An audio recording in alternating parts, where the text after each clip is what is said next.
우리 옆에 분하고 인사합시다. 자, 오셨습니다. 우리 한 번 더 인사합시다. 당신을 위해 좋은 일이 시작되었습니다. 아멘. 오늘 제목을 한번 따라했습니다. 하나님의 뜻 네 번째. 오늘은 하나님의 뜻에 관한 네 번째 말씀입니다. 신약의 교훈서라 불리는 이 서신서들 안에 담긴 하나님의 뜻에 관한 말씀을 드리려고 합니다. 창근이가 와서 예배가 한층 복되게 드려지는 것 같습니다. 아멘. 당신의 모든 말과 생각과 행동과 또 인격과 성품 안에 하나님의 뜻을 가득 담으신 예수님은 당신의 삶을 통해 하나님의 뜻의 본질과 의도를 잘 나타내 보이셨습니다. 특히 마태복음 5장부터 7장은 하나님의 뜻 안에 사는 인생이 어떠한가에 대해 기록하고 있습니다. 그러면서 핵심적으로 뭐라고 말하냐면 나 너로 주여 주여 하는 자마다 천국에 다 들어갈 것이 아니요 하늘에 계신 내 아버지의 뜻대로 행하는 자라야 들어가리라 말을 합니다. 하나님의 뜻을 이루며 살아가는 것이 이 땅의 삶뿐만 아니라 장차 우리가 들어갈 하나님의 나라와도 연관되어 있음을 이야기하고 있는 겁니다. 결국 하나님의 뜻대로 행하며 살아가는 것은 하나님 나라에 들어가는 그 실질적인 행동의 조건이라 말하고 있는 겁니다. 하나님의 뜻대로 살아야 된다는 겁니다. 아멘. 한번 인사합시다. 하나님의 뜻대로 삽시다. 하나님의 뜻대로 삽시다. 아멘. 천국에 들어가지 못한다 말을 하고 있는 주여 주여 하는 자들은 결코 말로만 하나님을 섬긴 것은 아닙니다.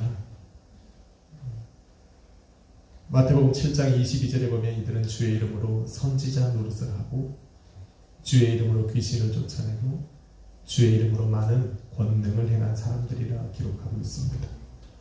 참 대단한 인생을 사는 사람입니다. 이 중에서 한 가지만 해도 전 세계가 그 사람의 이름을 다 기억할 겁니다. 이런 엄청난 인생을 살아간 그들이 문제가 있는 것은 바로 이들이 행한 일들 속에 하나님의 뜻이 없다는 겁니다. 어떻게 이런 엄청난 일들 속에 하나님의 뜻이 없을 수 있을까? 그럴 수 있습니다. 왜냐? 주님의 뜻이 아닌 자신들이 하고 싶은 것만 하면 그래요. 이들이 행한 일들도 주님께서 삶으로 보여주신 하나님의 뜻들 가운데 분명히 있습니다. 그런데 예수님은 하나님의 뜻을 이루기 위해 이것들만 행한 것은 아닙니다. 실제로 예수님께서 하나님의 뜻을 이루기 위해 취하신 행동들은 십자가의 고난과 죽음에 맞춰져 있습니다. 결국 예수님께서 행하신 선지자 노릇을 하고 귀신을 쫓아내고 권능을 행하신 그 수많은 표적들은 사람들로 당신을 주와 그리스도로 믿게 하기 위한 도구일 뿐입니다. 예수님께서 십자가 위에서 흘리신 그 보혈이 자신들의 죄를 사하시는 대속의 보혈이라는 것을 믿도록 하기 위한 하나의 도구들이었다라는 겁니다. 기억해야 됩니다. 표적 자체가 의미가 있는 게 아닙니다. 그런데 이들이 행한 일들에는 이러한 목적이 나타나 있지 않습니다. 사람들로부터 칭찬과 명예와 명성을 얻는 이적들로 가득하지만 이들에게는 자신을 내어주는 헌신과 섬김이 없습니다. 자신을 내어주는 십자가의 희생도 없고 예수님을 위해 당하는 미움이나 박해도 없습니다. 이들이 행하는 이적들 안에는 오로지 자신들의 유익으로 가득합니다. 하나님의 뜻을 이룸에 있어 절대로 빠질 수 없는 것이 자기 희생입니다. 그래서 주님은 누구든지 나를 따라오려거든 자기 십자가를 지고 따라오라는 말씀합니다. 어떤 모양의 십자가든 십자가는 자기 희생의 상징입니다. 내가 어떠한 하나님의 뜻을 행하려면 그 안에는 반드시 나의 희생이 따라야 합니다. 나의 희생이 빠진 하나님의 뜻은 결코 이루어질 수가 없습니다. 그런데 나의 희생과 헌신과 섬김을 드리기 전에 또 주님께서 내게 주신 권세와 능력으로 무엇인가를 행하기 전에 우리가 먼저 생각해야 되는 것은 그것이 우리 주님께서 말씀하시고 또 가르쳐 주신 것이냐라는 겁니다. 되게 중요한 겁니다. 마태복음 7장 24절에 보면 예수님은 이렇게 말씀합니다. 누구든지 나의 이 말을 듣고 행하는 자는 그 집을 반석 위에 세운 지혜로운 사람 같다 말합니다. 듣고 행해야 됩니다. 뭐 나쁜 일도 아닌데 굳이 들어야 할 이유가 있나? 묻는 사람이 있습니다. 선한 일인데 꼭 주님께서 가르쳐 주신 대로 해야 하느냐? 라고 묻는 이들도 있습니다. 근데 그렇게 해야 됩니다. 말씀하신 대로 가르쳐 준 대로 하는 것이 맞습니다. 선하고 좋은 일일수록 더 그래야 됩니다. 선하고 좋은 일이기에 더욱 기도하고 성령으로 행해야 합니다. 성령은 예수님께서 하신 모든 말씀과 가르침을 우리로 생각나게 하시는 분입니다. 성령이 아니고는 나의 생각과 느낌으로 할 뿐입니다. 요한복음 15장 26절과 16장 13절은 이렇게 말합니다. 진리의 성령이 오실 때에 그가 나를 증언하실 것이고 나의 말과 가르침을 생각나게 할 것이고 장래일로 알게 할 것이다. 성령께서 이러한 일들을 하신다는 것을 알았던 사도 바울은 갈라디아서 5장 25절에 이렇게 말을 합니다. 만일 우리가 성령으로 살면 또한 성령으로 행할지니라. 성령으로 행한다는 것은 예수님께서 하나님의 뜻을 품고 행하셨던, 하나님의 뜻을 품고 말씀하셨던 그 말씀과 가르침대로 하는 것을 의미합니다. 만약에 아무리 선한 일이라도 기도하지 않고 성령을 따라 행하지 않으면 그 끝에는 항상 그 사람의 이름만 드러납니다. 하나님의 뜻과는 무관하다는 겁니다.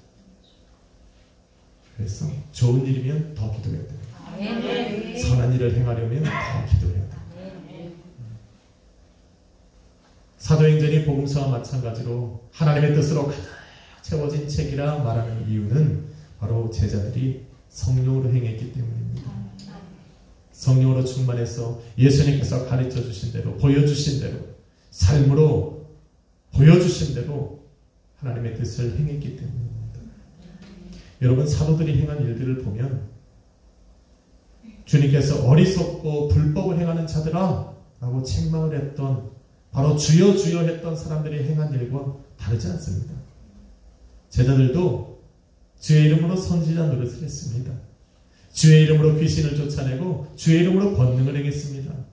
그런데 그들과 다른 것이 있다면 제자들은 성령을 통해 주님이 가르쳐 주신 대로, 주님이 보여주신 대로, 주님께서 행하신 대로 하나님의 뜻을 행했다는 겁니다. 아멘. 할렐루야. 아멘. 그들이 행한 일들 속에는 하나님이 계시더라. 예수가 높여지더라는 겁니다. 제자들이 행한 일들 경험한 사람들 삶에는 예수를 향한 고백이 일어나더라는 겁니다. 그것이 다른 겁니다. 성령의 능력으로 하나님의 뜻을 행하기 때문에 이들은 세상의 미움과 박해와 또 그들이 죽이려 함을 두려워하지 않는 겁니다. 본인들은 알거든요. 내가 왜 이것을 행하고 있는지, 내가 행하는 것이 무엇인지를 제자들은 너무나 잘 알고 있으니까 이 일로 인해서 내가 죽임을 당해도 두려울 게 없는 거예요. 한 번은 베드로와 사도들이 예수의 이름을 증거하고 그의 이름으로 가르칠 때 대제사장과 백성의 장로들이 와서 그들을 잡아냅니다. 그리고 옥에 가두고 매를 치면서 이렇게 말을 합니다. 더 이상 예수의 이름을 증거하지 말고 그의 이름으로 가르치지도 말라.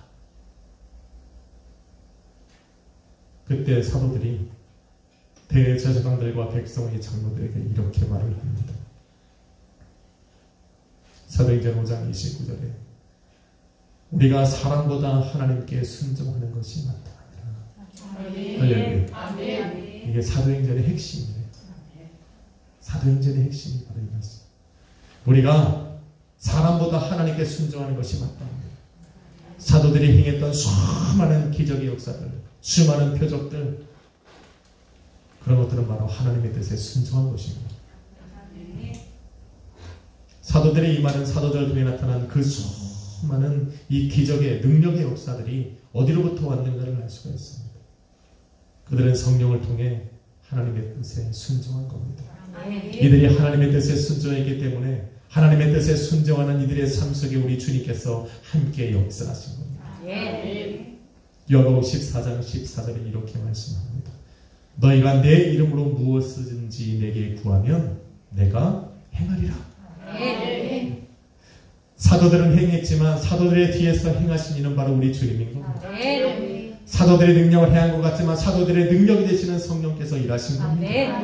왜? 그들은 하나님의 뜻을 행하기 때문에 예수님께서 가르쳐 주신 대로 예수님께서 말씀하신 대로 그 하나님의 뜻을 행하고 있기 때문에 우리 주님께서 성령으로 역사하십니다. 우리의 삶에 왜 하나님의 뜻을 이루며 살아야 되는가? 이런 역사가 나타나기 때문에 그래요. 아멘. 성령의 능력을 힘입어 하나님의 뜻을 이루는 자신들의 삶 속에 우리 하나님께서 살아계신 주님의 크신 역사가 나타나는 것을 바라본 사도들은 이제 주님의 몸된 교회와 성도들에게 편지를 보내면서 하나님의 뜻을 행할 것을 강조합니다. 당연한 것 아니겠습니까? 본인이 체험한 거니까, 자신들이 체험한 거니까, 경험한 거니까 담대하게 편지를 보내면 하나님의 뜻을 행하라 말하는 겁니다. 하나님의 뜻 안에 거하라 말하는 겁니다. 하나님의 뜻을 강조했다라는 것은 하나님의 뜻이 서신서들을 관통하는 하나의 주제가 되어 흐르고 있다는 겁니다. 어느 서신서 하나도 예외 없이 그 안에는 하나님의 뜻이 흐르고 있습니다. 그래서 서신서들을 읽을 때 하나님의 뜻에 맞춰 읽어야 됩니다. 하나님의 뜻으로 이해해라. 신약의 서신서들을 저자별로 구분하면 요한이 있고 야고보가 있고 바울과 유다가 있고 베드로가 있고 이들이 쓴 서신서와 히브리서가 있습니다. 이들은 각자의 서신서에 하나님의 뜻을 가득 담고 있습니다. 먼저 사도 요한은 요한일서 2장 17절에 이렇게 말을 합니다. 이 세상도 그 정욕도 지나가되 오직 하나님의 뜻을 행하는 자는 영원히 거하느니라 말합니다. 이게 요한 1, 2, 3절을 읽는 핵심이라는 거예요. 너희가 이 모양으로 살아가고 저 모양으로 살아가고 여러 가지 모양을 하고 살아가지만 이 세상도 지나가고 그 정욕도 지나가되 오직 하나님의 뜻을 행하는 자는 영원히 거한다. 이게 요한 1, 2, 3절을 읽을 때 머리에 품고 읽어야 되는 핵심이라는 겁니다. 사도 요한은 요한계시록을 기록할 만큼 하나님 나라에 관해 알고 있는 겁니다. 그 하나님의 나라를 경험한 그가 그 하나님의 나라에 들어가서 영원히 구할 수 있는 그 방법이 바로 하나님의 뜻을 행하는 것이라고 말한다는 것은 그냥 결코 스쳐 지나가는 말이 아니라는 겁니다. 만일 이 땅의 삶이 하나님의 뜻에서 벗어나 있다면 하나님의 나라와도 멀어져 있는 겁니다. 만약에 우리가 하나님의 뜻을 행하고 살아간다면 우리에는 이미 하나님의 나라가 이루어진 겁니다. 할렐루야. 한번 물어봅시다. 하나님 나라에 살고 계십니까? 아멘. 우리가 하나님의 뜻을 행하고 있다면 우리는 이미 하나님의 나라를 이루고 살아가고 있는 거예요. 둘째로 행함이 있는 믿음을 강조한 야고보는 자신이 기록한 야고보서 4장 15절에 이렇게 말합니다. 주의 뜻이면 우리가 살기도 하고 이것이나 저것을 하리라. 주의 뜻이면 우리가 살기도 하고 이것이나 저것을 행하리라. 행함이 없는 믿음은 죽음이다. 믿음이 있다면 반드시 믿음에 따른 행함이 필요하다라고 말하는데 그 행하는 것의 핵심적인 기준이 뭐냐면 바로 주님의 뜻이면이라는 겁니다. 야고보서를 기록할 때 많은 사람들이 야고보에게 와서 이렇게 물었습니다. 우리가 어떤 도시에 가서 거기에 한 해 동안 머물며 장사를 하여 이익을 남기리라는 말을 했고 그랬더니 사도 야고보가 이렇게 말합니다. 잠깐 보이다가 사라지는 안개와 같은 인생임에도 우리는 내일을 위해 애쓰고 힘쓰는 것이 당연하다. 마땅하다. 하지만 너희가 하려는 그 일에 주님이 뜻이 있는지를 먼저 생각해라 말을 하고 있습니다. 우리가 믿음의 인도라고 행함을 하려고 할 때 무작정 해야 할 것이 아니라 그 안에 주님의 뜻이면 우리가 주님의 뜻대로 하고 있는가라는 것을 반드시 염두에 두고 행해야 된다라고 말하고 있는 겁니다. 그래야 우리 믿음이 함께 역사하기 때문에 그래요. 믿음은 뭡니까? 보이지 않는 하나님의 역사를 보이는 세계에 실현시키는 도구다. 하나님의 뜻을 보이지 아니하시는 하나님의 뜻을 보이는 세계에 실현시키는 도구가 바로 우리의 믿음인데 이 믿음이 역사해야만 그 일이 이루어지는 거죠. 믿음이 함께 역사하지 않으면 시작은 창대하지만 그 끝이 안 좋아요. 오래 못 버텨요. 그런데 시작은 미약해도 힘들어도 고단해도 지치게 해도 우리의 믿음이 자꾸 우리를 부추기면 끝까지 갑니다. 왜? 믿음은 우리로 하여금 계속 전진하게 하거든요.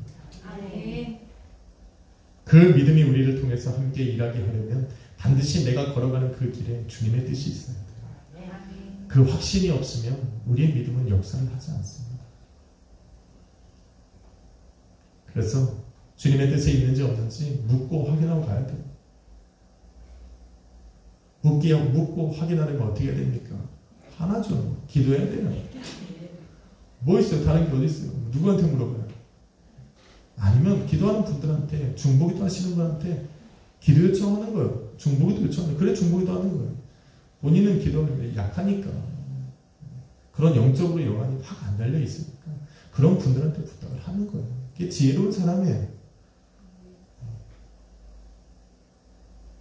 권사님 기도해 주세요. 권사님들 두 분이서 뭐 하겠어? 머리 하시는데 할렐루야. 확 들어오네 그냥. 한 30년 젊어 보입니다. 셋째로 가장 많은 서신서를 보낸 바울은 서신서들마다 하나님의 뜻에 맞게 편지를 썼습니다. 대표적인 게 로마서 12장 1절로 2절입니다. 좀 길어서 못 외우니까 썼습니다. 같이 읽어보래요. 같이 읽습니다. 시작. 그러므로 형제들아 내가 하나님의 모든 자비하심으로 너희를 권하노니 너희 몸을 하나님이 기뻐하시는 거룩한 산 제물로 드리라. 이는 너희가 드릴 영적 예배니라. 너희는 이 세대를 본받지 말고 오직 마음을 새롭게 함으로 변화를 받아 하나님의 선하시고 기뻐하시고 온전하신 뜻이 무엇인지 분별하도록 하라. 아멘. 로마서의 핵심이 이거예요. 자기의 몸을 영적 예배를 위한 거룩한 산 제물로 드려야 할 성도는 하나님의 선하고 기뻐하시고 온전하신 뜻을 분별해야 됩니다. 중요합니다. 그러기 위해서는 이 세대를 본받지 말고 오직 마음을 새롭게 함으로 변화를 받아야 됩니다. 굉장히 중요한 진리가 포함되어 있습니다. 바울은 지금 무슨 말을 하고 있냐면 예배가 하나님의 뜻을 분별하는 것은 자기 성찰의 도구가 아니라는 겁니다. 많은 사람들이 교회 가면 좋은 말 듣지 뭐 안 좋은 게 어디 있어. 좋은 말만 하는 건데 wrong. 영적 진리를 모르는 사람들이 세상 사람들은 그렇게 할 수 있죠.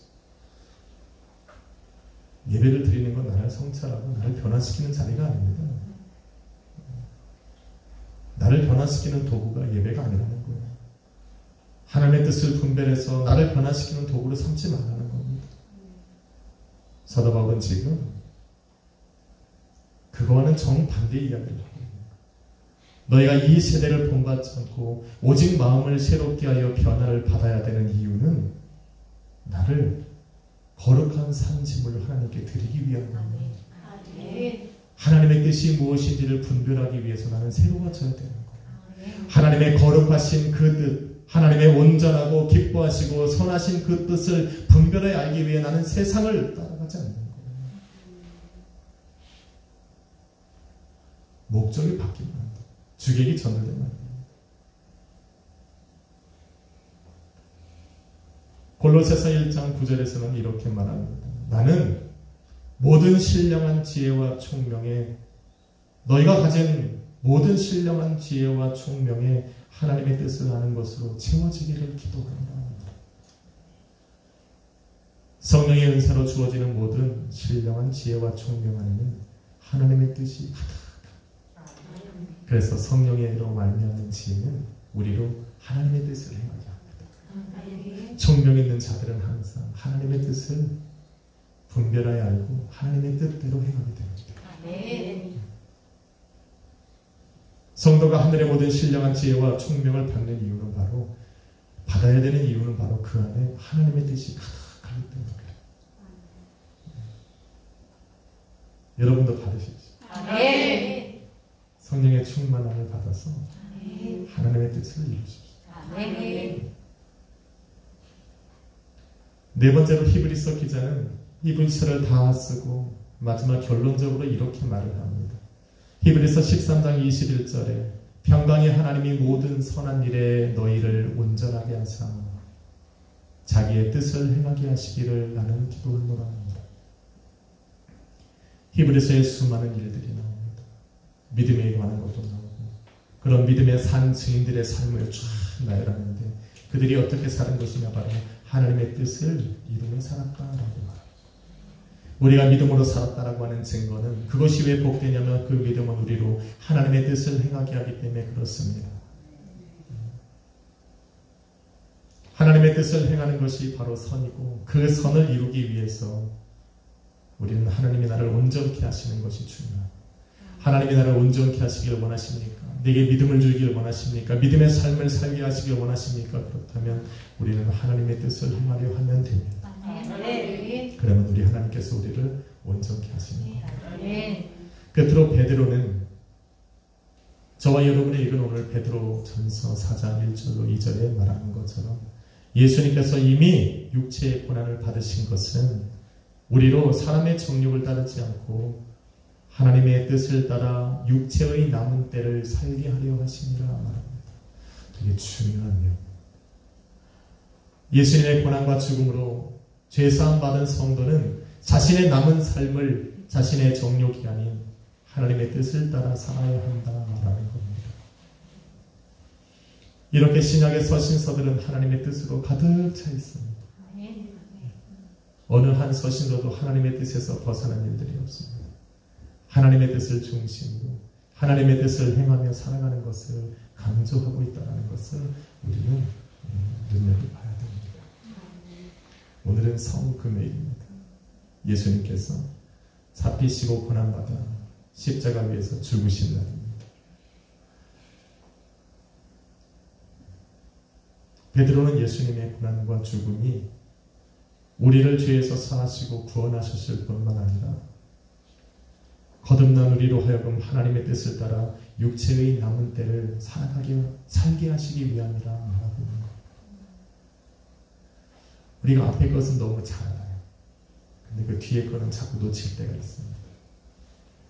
그래서 우리는 성금요일인 오늘 주님의 십자가의 고난과 죽음을 가슴 아프게만 생각할 것이 아니라 거기에서 한 걸음 더 나아가 예수님께서 왜 고난과 십자가의 죽음을 당하셨는가를 한 번 더 생각해서 이제는 내게 주어진 거듭남으로 말미암아 새로워진 내 인생 동안 하나님의 뜻을 이루며 살겠노라 결단해야 된다는 겁니다. 할렐루야. 사랑하는 성도 여러분, 예수님을 이 땅에 보내신 하나님의 뜻은 제 가운데 살아가는 우리를 구원하사 영생 얻게 하시는 것이 있습니다. 예수님은 모진 고난과 고초를 당하시고 또 십자가 위에서 죽으심으로 그 뜻을 이루셨습니다. 그러나 주님의 십자가의 고난과 죽음은 여기서 끝나는 것이 아닙니다. 주님의 고난과 죽음은 죄의 권세 아래 있던 우리를 자유하게 하셨고 우리는 그 자유함으로 이제 하나님의 뜻을 남은 생애 동에 이루며 살아갈 수 있게 된 것입니다. 이건 우리가 지금 하나님의 뜻대로 살고 있느냐, 살고 있지 못하느냐의 문제를 이야기하는 것이 아닙니다. 우리가 그의 뜻대로 살아갈 수 있는 자격이 주어졌다. 그리스도의 고난과 죽음 이전에는 이런 자격조차 없었습니다.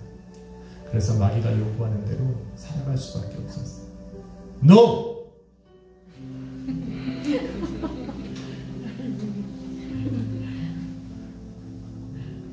강정환 지사님 괜찮으시죠? 죄송합니다. 순간 까먹고 있었습니다. No! 난 좀 부드럽게 No! 라고 할 수 있어야 돼요. 근데 그렇게 할 수 없었어요. 그럴 자격이 없었거든요, 우리한테.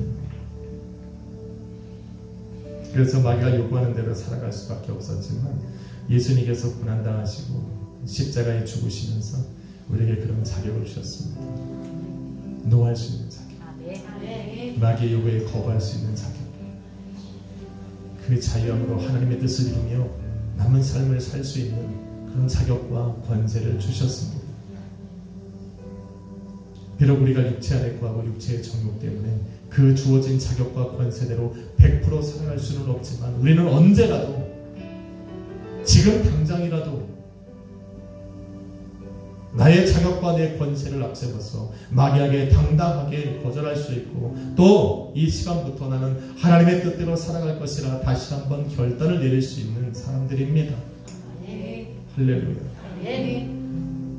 그러기에 고난주간 동안 주님의 고난에 동참하고 성 금요일인 오늘 주님이 걸어가신 십자가의 길을 겸손한 마음으로 함께 걸어가서 그 죽으심 앞에 설 수 있지만 이와 더불어 우리가 놓치지 말아야 하는 것은 그 자리에 섰던 우리가 하나님의 뜻대로 남은 삶을 살 것이라고 믿음의 결단을 내려야 된다는 것을 절대 잊어버려서는 안 돼요.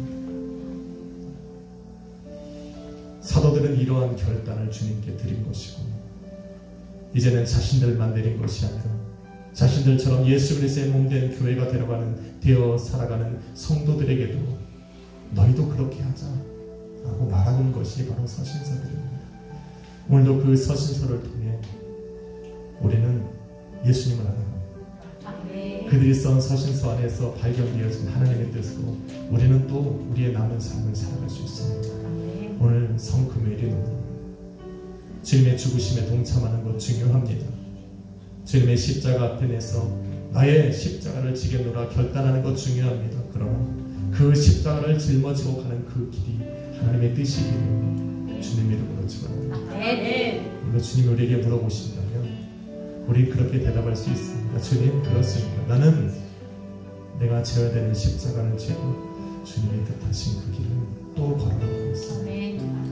오늘 그런 마음으로 부활의 아침을 맞이하시기를 주님 이름으로 축원합니다. 기도하겠습니다. 걸어가신 아버지 하나님 감사합니다. 성경 어디에도 하나님의 뜻이 없는 곳이 없고 또 그러한 하나님의 뜻을 이루며 살아가는 삶에 하나님의 역사가 일어나지 않는 것이 없습니다. 주님 오늘도 우리 연약한 삶에 주님의 뜻을 행할 수 있도록 고난과 죽임을 당하심을 우리는 감사합니다. 주님이 고난받으시고 죽으셨기에 우리는 오늘도 다시 한번 마귀에게 담대하게 그의 요구를 거절하고 자유한 우리의 삶으로 하나님의 뜻을 쫓으며 살아가려 합니다. 주님 매라하신 십자가를 다시 한번 짊어져 주님 뜻하신 그 길로 남은 삶을 채워가기를 원합니다. 동행하시고 함께하여 주옵소서. 감사드리며 예수 그리스도의 이름으로 기도했습니다. 아까 우리 불렀던 찬양인데 십자가를 질 수 있나 찬양 드릴까 합니다.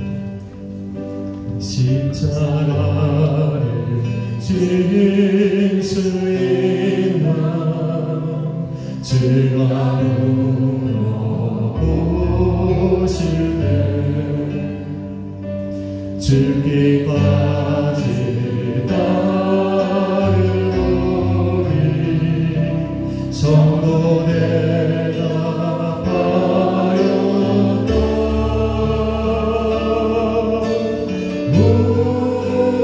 우리의 심령 주의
우리 후렴하시옵시다.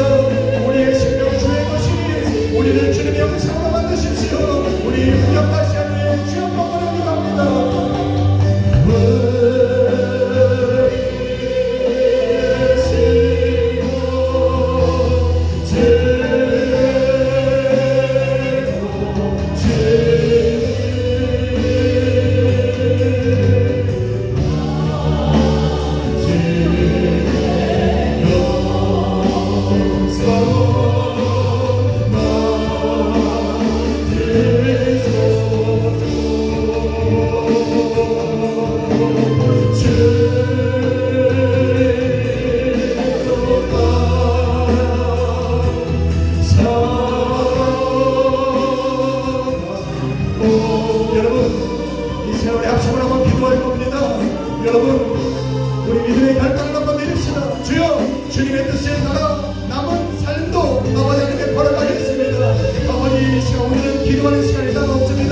여러분 스스로 믿음의 결단을 드리는 날입니다. 우리 합심으로 주여 한번 부리고 기도합시다.